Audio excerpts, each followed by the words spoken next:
Hey, what's up everybody? BDL44 coming at you in another video. Alright, so as I'm thinking about Paolo Banchero and him going to the Rockets, first of all, I think it's a great fit. I think he's going to be a great player, scoring the basketball particularly. But my concern with him is the defensive end, and it brings me to why I really do have a problem with bigs who cannot defend. It's easy buckets at the rim. 9 out of 10 times, your big is in the paint trying to stop people from getting easier buckets. Now, it doesn't always have to be the case because nowadays bigs must be able to guard the perimeter. But just in my mind's eye, looking at how the game is played, you definitely do not want your big to be a turnstile. You don't want, matador defense in the paint or within 15 feet, because those are easier places to score from.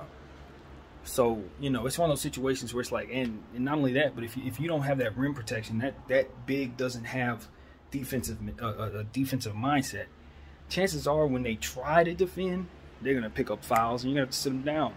So it's one of those situations where it's like you want all guys going forward, especially bigs who are really, really good at scoring the ball, who are going to have to be on the floor a lot, to have good basic defensive principles in mind, and of course to most importantly have a good defensive system around them so that their weaknesses aren't exposed and that you obviously get the worst out of them. So it's one of those situations where I'm saying, okay, in my mind, that's not a hesitation for the Rockets to pick this player.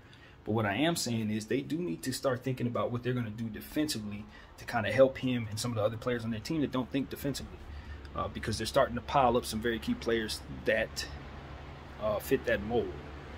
So, particularly Alperen Sanguine, I'm not really sure how good he is defensively. Actually, I think he's very good defensively. I forget. No, he's great defensively. Scratch that. In fact, he led the league in steals last year or something like that. So that's a good thing. And then the other kid they picked up was defensive as well, in the back of the lottery last year, who didn't get a whole lot of playing time because I believe he was hurt, but I'm sure we'll see him going forward.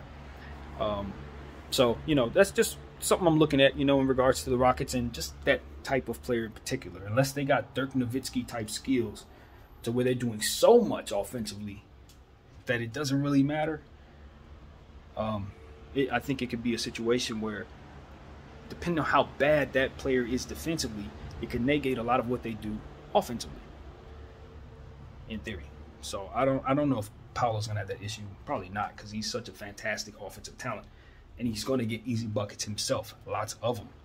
So that's not going to be as much of an issue, which is why I wouldn't hesitate to draft him necessarily. Although I have told you guys already today that I do like Jaylen Navi a little bit more than him, but that's always about what the fit is for the team and the needs of the team as well. I don't necessarily think that Jaylen Navi is the best player for the Rockets because, of course, they have already several players in place that play his position. But I wouldn't hesitate to think that he wouldn't be able to slip in and play amazing. But, you got Josh Christopher, you got all these different guys play that position. That's just another one. Logjam, you can address a need. Obviously, Paolo addresses a need, so that's a better pick for them. So that's how I view that entire situation. Still got a lot of homework to do. There's still players I haven't done homework on. So I'm not, super knowledgeable. But what I can say is that's my concern with players that don't defend who happen to be bigs. If it's just easy buckets, man. Too many easy buckets at the rim. So that's all I have to say. BDL44. Thank y'all for watching. I'm out.